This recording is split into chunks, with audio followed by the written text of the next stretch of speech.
So to do the paint job and everything properly, we've got to get all the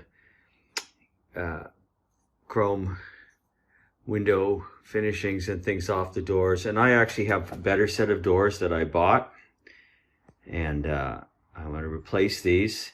And so we're going to look at taking the doors off the Morris Minor. Now, of course, the easy thing to do is, support it, get someone to help you, and you just have to undo some bolts there. And there's a stop here. You can unscrew that. But it's heavy. And I'm going to be taking all the good stuff out of the door, and I'm going to be putting it into the new doors. And we're going to work on blocking and painting and color sanding the new doors off the car. So we want to pull the doors off this car, and we want to get all the window frame and everything off it, all of our chrome off it. And then when it's light and there's no more glass in it or anything, then we can go ahead and pull it off the car. Okay, so the first thing we're going to want to do, getting the door all disassembled and off, is take off the door handle, the window winder, the check strap. They're all held by Phillips head screws, and these are actually they're pretty loose. So we should be able to get that all off pretty easily, and then just pull these things off. So once the screws are removed, these things just slide off like that. Would that everything was so easy in this process. So the next thing we want to do is remove the trim panel, and it's just held on by little clips, and you can just use an upholstery tool and take those off without damaging the clips and the door thing. Now this is the lime green color. It's actually, they're in pretty good shape, but I'm not going to bring it back to lime green, but I'm going to keep these. Who knows, maybe someone's really doing a correct restoration and they're going to want that lime green. But anyway, I'm going to work my way around this and get the clips off, and then we can take the trim panel off. Now here's the thing. Once you have the trim panel off, you have exposed where the door handle is, the window winder is, the door lock mechanism there, and you have a lot other bits and pieces that are either screwed or have small bolts that go into the door. And here's the bad news for you. You're going to end up, at least in my experience, it makes it easier if you end up taking everything off the door. And it's not just those bolts that you can see, but there's some hidden bolts that also have to work out. Up here, this is the sort of quarter light window here. There's a series of bolts, studs that come down, and then they have nuts on them. And they are really, really tricky to get to and loosen. So the thing is to sort of soak them in a WD-40 or PB Blaster for a while. And then, you need something to get up there and get on those. The other thing is, a lot of this hardware is Whitworth. And so it would help you if you have Whitworth socket set and Whitworth spanners. Finally, these hidden bolts up here and all the screws and all the other bolts that you see here, which you're going to end up, at least in my experience, it's easier to just take all this stuff off to get the whole window frame and window out. That's not all. If you look at the back of the door here, you've got these little rubber stoppers there, and behind those are also some Whitworth bolts that you have to undo in order to get this window frame off of here. And so there's a lot you have to take apart and think about and remember, at least in my experience, to get the frame out and get the window out and not damage anything. Okay, so the first thing I'm going to tackle on the door, after getting the panel off and everything else and explaining all the bits and pieces, is I want to get up into these nuts that are on these studs in here. But this kind of gets in your way. And so, and since I'm going to be replacing this door anyway, I'm going to take off the door handle mechanism here.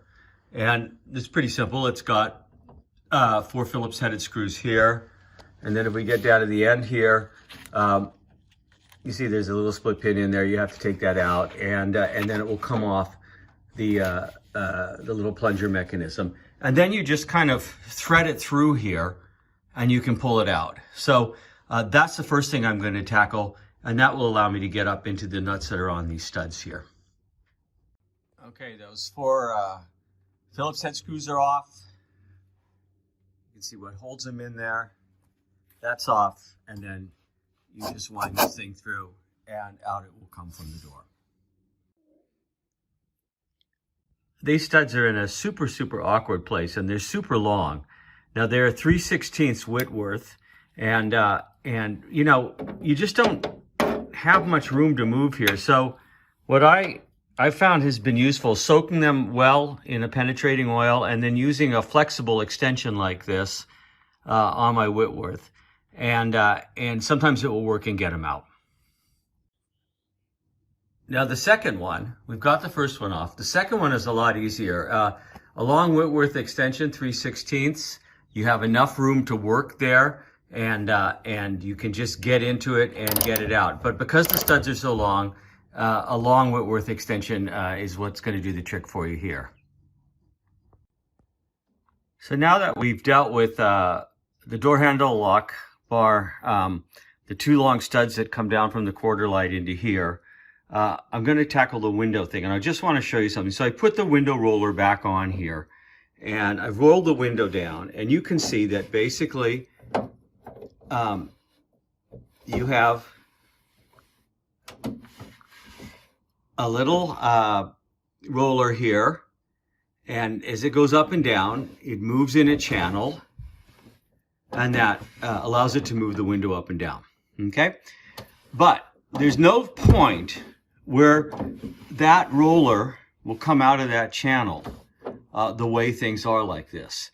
And so there's no point where you can kind of, you know, take something out and roll it down and it will pop out of the channel. At least I haven't found any way of doing that. So to get the window loose, because you have to have the window loose in order to get the whole thing off, and I'm going to take the window out anyway, and it just makes life easier. You're going to want to take this apart and again get it out of there so that the window is loose, and then that will help you do the job. And as I said, I'm taking all this door apart anyway, so I want to get the window out of there.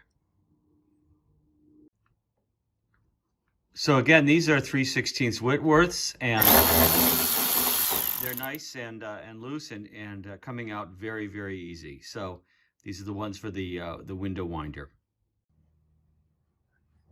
Okay, so that's loose now. There's 3 other 3/16 Whitworth bolts on the inside of the door panel for the Morris Minor. And this one here, which I've already loosened, that holds the window frame, comes down and screwed on there. These 2 here, they hold a kind of a guide triangular thing that's inside there that I'm also going to want to remove as I work on that. So we're going to take those things off and loosen this all up now. Okay, so we've got those upper bolts out, and this is what they're holding. See, it has rubber on the end, goes against the door, pushes a little bit, I guess, against the glass, and so they're out, and I want to get that out of my hair. And again, I need to take it out anyway because they're going to redo the doors. And so that's what those are holding. And so all that's done, but now we have to turn our attention to the sort of side of the door and take out the bolts that are there. But there's one other thing that we might want to look at here while we're still in the inside, and that is right there. That's the sort of check strap for the door. And obviously, we're going to have to get that off and then remove that packing so that once we can pull the door away.